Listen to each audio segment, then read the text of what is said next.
Hello, my wonderful chemists. Today we're going to talk about solution stoichiometry. So remember, stoichiometry means calculations in chemical reactions, usually involving moles and the molar ratio. So you can go from one substance to another using the molar ratio. And with solutions, we've been talking about concentrations and mainly molarity. So the link here is moles again. So with solution stoichiometry, you're going to have a chemical reaction and you're going to use the molarity equation to find moles or liters or the molarity. And you're also going to use stoichiometry where you're going to use the molar ratio to go from one substance to another. So typically you'll use the molarity to find moles and then use stoichiometry to find moles of a different substance, or you're going to use stoic to find moles of a solution and then use the molarity to find the volume or the concentration. So let's look at this problem here. It says how many grams of solid barium sulfate will be formed by the addition of excess sulfuric acid to 85.5 milliliters of 0.64 molar barium chloride. So it's a mouthful, has a bunch of numbers. It is talking about a chemical reaction, so that's probably what we want to do first is write the equation for that chemical reaction. So barium sulfate is ionic. Barium is Ba2+, sulfate is SO4 2-. So barium sulfate is BaSO4, and it says will be formed, so that means it comes after our arrow, by the addition of excess sulfuric acid, which is H2SO4, and barium chloride, Ba2+, Cl-, and so it would be BaCl2.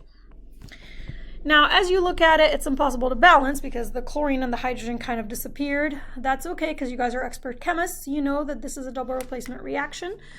So the two middle ones went together to form barium sulfate, and then the two outer ones will go together to form hydrochloric acid, H pluses, Cl minuses. So we're going to form HCl as our other product. And to balance it, you'll need a 2 here. Next, you probably want to write down what you have and what you're looking for. So we're looking for grams of barium sulfate. We're given 85.5 milliliters of the barium chloride. I'm going to go ahead and change that to liters. And we're also given that it's 0.64 molar. Now you can write it as molar or you can write it as moles per liter. It's up to you. It depends on how you like to do your problem. I'll show you actually 2 different ways to do this problem. It also says that we have excess sulfuric acid. All that means is don't worry about it. You don't have to use this. You don't have to figure out the limiting reactant.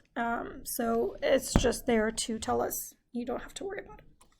So let's try to think of what we're trying to find. We're trying to find grams of barium sulfate, but I have no information whatsoever about that barium sulfate. The only substance I have information about is barium chloride. And it's a solution. They give me the concentration and they also give me the volume. So remember, to link between a substance and another, you use moles. So with any stoic problem, you're going to first find the moles of the substance you have information about. Then you're going to go to the moles of the substance you're interested in, and then you answer the question. So we're going to start with the moles of the barium chloride. And so since I have the molarity and I have the volume, I'm going to use the molarity equation. Molarity is moles per liter. I know that it's 0.64 molar, and I'm trying to find the moles of the BaCl2, and the volume is 0.0855 liters. So I can cross multiply. I do 0.64 times 0.0855, and that's going to give me the moles. So this gives me 0.5472 moles of the barium chloride. Okay, next I'm going to go to the moles of the substance I want, which is the barium sulfate. And so to go from one substance to another, use your molar ratio.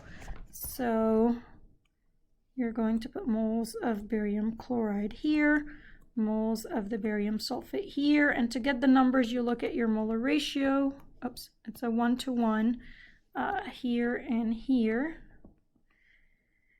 and so that gets us to moles of the barium sulfate. And then finally you answer the question. You're asked for grams of the barium sulfate, so you're going to put moles of barium sulfate here so they cancel, grams of barium sulfate here because that's what we want, and you add up the molar mass of barium sulfate, you get 233.4 grams per mole.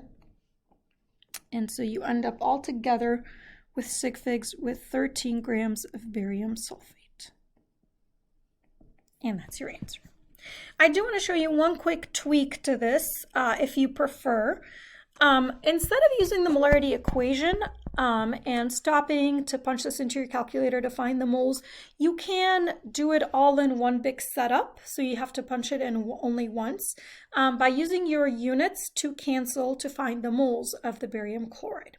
To do that, if you prefer to do that, I would suggest that when you write the molarity, you write it as moles per liter as opposed to molar. So I'm going to just write this as moles per liter now. And so what I'm going to do, so this is the same thing, I'm just doing another setup for it. I'm going to use this to find the moles of the barium chloride like I did here, except instead of using the molarity equation, I'm going to cancel my units. So I'm going to say I have 0.0855 liters of the barium chloride.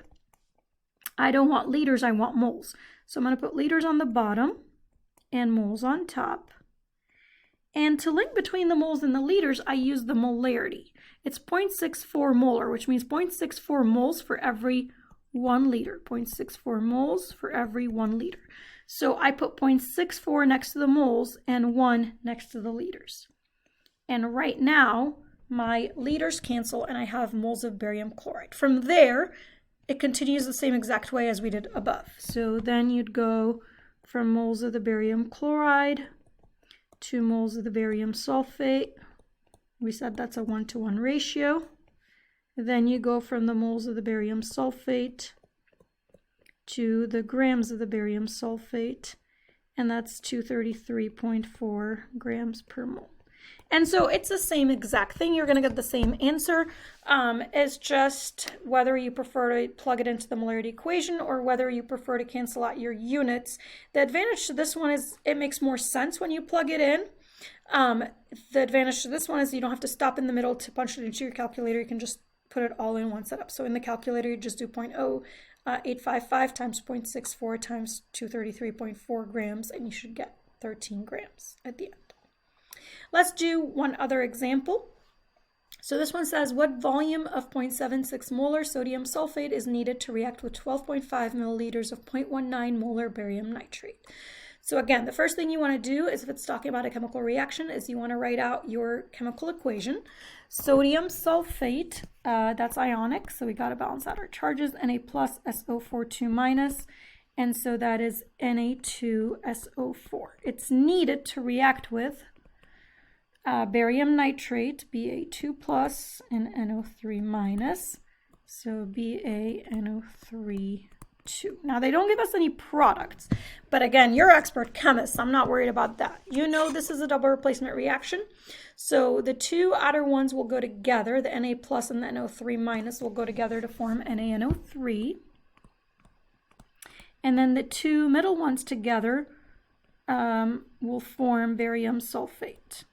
We have Ba2 plus and SO4 2 minus, so BaSO4. We need to balance it, so we'll put a 2 here. And let's write down what we have and what we're looking for. We're looking for the volume of this. We know that it's 0.76 molar. Again, if you like to use the molarity equation, you write it as molar. If you like to cancel out your units, you write it as moles per liter. I'm going to do both for you so that you can see it. My barium nitrate is 12.5 milliliters. I'm going to go ahead and change that to liters, so 0.0125 liters. And it's 0.19 molar. Again, molar or moles per liter. So I'm looking for the volume of this solution. I'm given the concentration, so I can plug it into the molarity equation, except I need moles, right? So I don't have enough information about this one. The barium nitrate is the one that I have enough information for. So again, I'm going to find the moles of the substance I have. Then I'm going to go to the moles of the substance I want and then answer the question. So the first step is I'm going to do the molarity equation for the barium nitrate. So my molarity is 0.19 molar. I'm looking for the moles, and I have 0.0125 liters. So if I multiply 0.0125 times 0.19, I end up with 0.0024 moles of that barium nitrate. Next, I'm going to moles of the substance I want. So I'm going to put moles of barium nitrate on the bottom, and then moles of the sodium sulfate on top. And in this case, again, it's a 1-to-1. And so this gives me 0.0024 moles of the sodium sulfate. And now that I have moles of the sodium sulfate, I can find the volume because I'm given the molarity. So I'm going to do the molarity equation again, but this time for the sodium sulfate.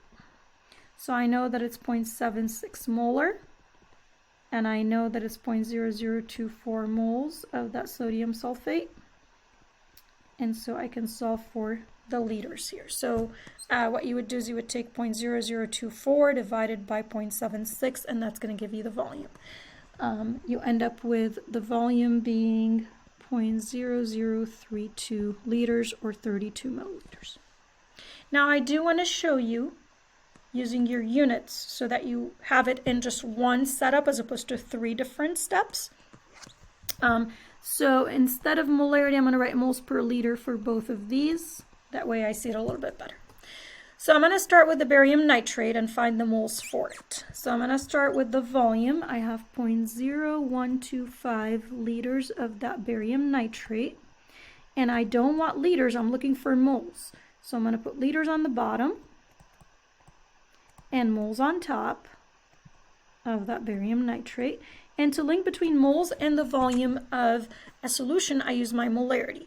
And I'm given that it's 0.19 moles for every 1 liter. So 0.19 next to the moles and 1 next to the liters. That cancels my liters. I'm now at moles of barium nitrate. Second step would be to find moles of what I'm looking for, which is the sodium sulfate. So on the bottom, I'll put moles of the barium nitrate so they cancel. On top, I'll put the moles of the sodium sulfate. And in this case, it's a 1-to-1 ratio. And I'm now at moles of the sodium sulfate. From there, you can again plug it into the molarity equation like we did here. Or you can continue to cancel out your units to get the volume. So what you would do is you would say, well, I'm now at moles of sodium sulfate. I don't want moles. So I'm going to put moles on the bottom so they cancel. And I'm looking for liters, so I'll put liters on top because that's what I'm looking for. Remember, to link between moles and liters of a solution, use the molarity. So if you look at this, this is 0.76 molar, which means 0.76 moles per liter. Again, that's 0.76 moles per 1 liter. So you put 0.76 next to the moles and 1 next to the liters. So watch out here that the number, the 0.76 actually goes on the bottom because it's 0.76 moles for every 1 liter. That way my moles of the sodium sulfate cancel and I end up with the liters of sodium sulfate. And when you punch it in, you should get 0.0032. You do 0.0125 times 0.19 divided by 0.76. So again, the first method, it takes a little bit longer because it's 3 different steps and you have to stop and punch it into your calculator 3 different times, but it makes, I think, more sense to most students. The bottom method is a little bit easier, less time consuming, but you could get a little confused with where to put your numbers, so watch out if you are using that second method. But both methods will get you to the correct answer. Have a great day, guys.